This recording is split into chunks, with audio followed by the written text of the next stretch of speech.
What's up, muscle car people? This is Bring Up Muscle Cars and I'm Quinn. We are officially in the off season for autocross, which means it's time to prepare for next year. And today what we're doing is we're putting some Koni yellow rear dampers or shocks, whatever you want to call them, on the back of the Fiesta. I'm looking forward to this project. I can't wait. I've read a lot of good things about these, and let's get started.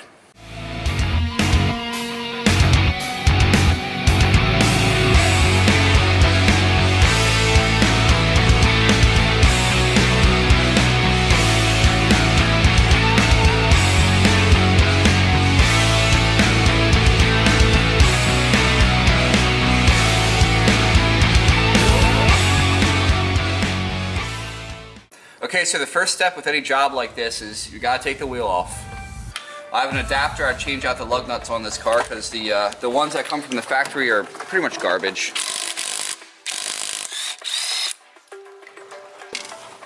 Alright, so there's two aspects of this job, not just improving the suspension performance, but also, as you can see here, my strut was leaking, so they needed replaced anyway. So what we have here in the bottom of the shock is a 15mm bolt connected to a welded nut on this side, so we're just going to yank her off.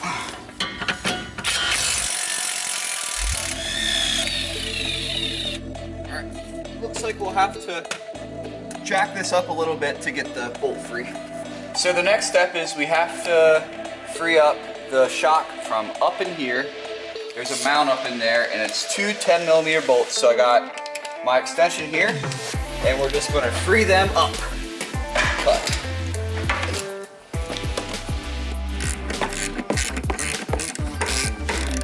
Dirt falling on my face. It's okay. Why don't you use safety glasses on?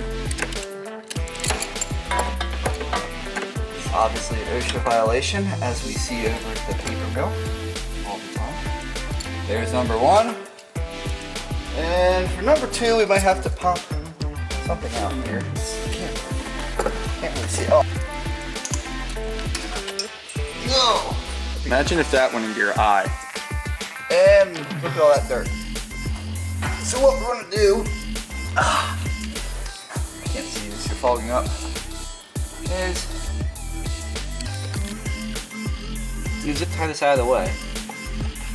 Because the people at home don't have a film crew to help them, so if you're doing it by yourself, well, this might make it a little bit easier. Your beard looked very ginger in that shot. I'm a Viking. That's probably true. Oh yeah, I really don't know.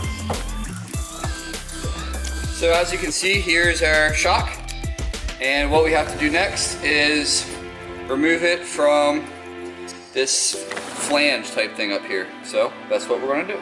So in order to get this flange cap off, you can't just turn this because you'll actually turn the whole rod of the strut. So what we're going to do is we're going to put... Hold on, do you want a crescent wrench? I'm just going to use this ratcheting 10mm. And our vice grips.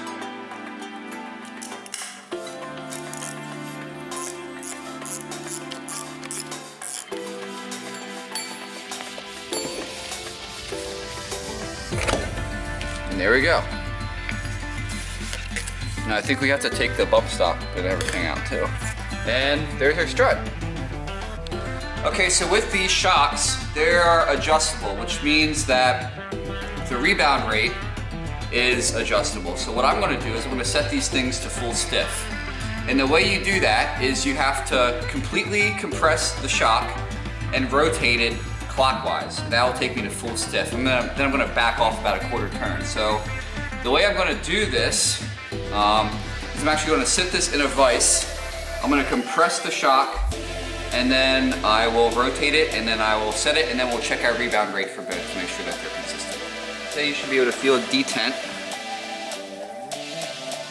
There it is. And we're going the whole way to the right.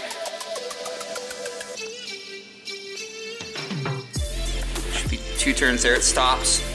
And now, I'm gonna call that 12 o'clock. I'm gonna back off to 9.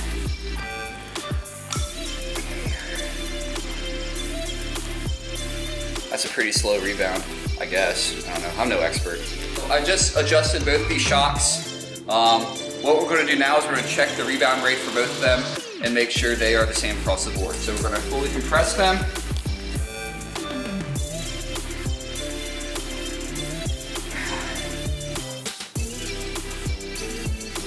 That looks pretty dang good.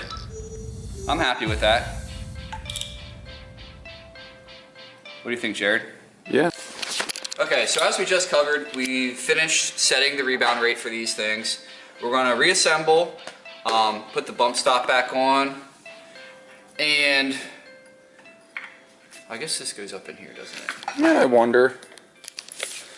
That bushing up top, Yeah. I wonder if you could get like a solid bushing for that. If that would help anything. You see how it's kind of like Yeah. voided? I don't think so. I think the only time that this bushing would really matter is if you're actually hitting the bump stop. Because otherwise, well, I don't know. I don't think it's anything you'll notice. So anyway, the only downside to these is even though they are adjustable, if you want to change them, you have to pull them out of the car, which is kind of a process. I'm sure you can get pretty quick at it. I mean, Why didn't you just go stiff as Why did I go stiff as I full could? stiffy? Okay, so they recommend that you don't go full stiff because the rates start to get a little weird, and the I've actually saw Koni representatives. They say don't go full stiff, don't go full soft. Just take it a little bit back from the limit. They say like if you're graphing the rates for rebound, they get a little strange at the very end of the spectrum. So they just recommend backing it off a little bit. Cool. So I guess I should go the other direction. So reassembling is very simple. We're just going to do everything that we did previously in reverse. So we're going to take the shock up inside, put our two 10mm bolts back through, and then we'll mount it down here, and that's a wrap. All right, there you have it, guys. The shock's installed. Not too bad of an install. I would say removing them is easier than putting them back in because you have to kind of get underneath and get those two bolts up there. But overall, it's not a bad job. It's not too hard to do. Hope you learned something today. And so, just to recap, one of the things that I've heard about these going from the OEM strut to the Koni Yellows is that in a competitive environment, say autocross or track or whatever, there's a lot more control in the rear end. A lot of people complain about the oversteeriness of the Fiesta.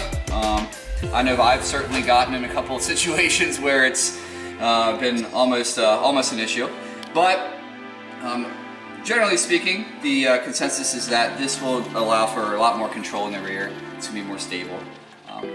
We'll have to wait until next season to try it out, but we'll go for a test drive here soon and give you our feedback.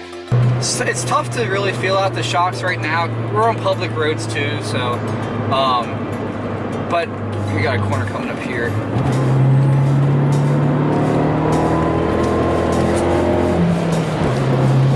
No difference? Not yet? Not yet.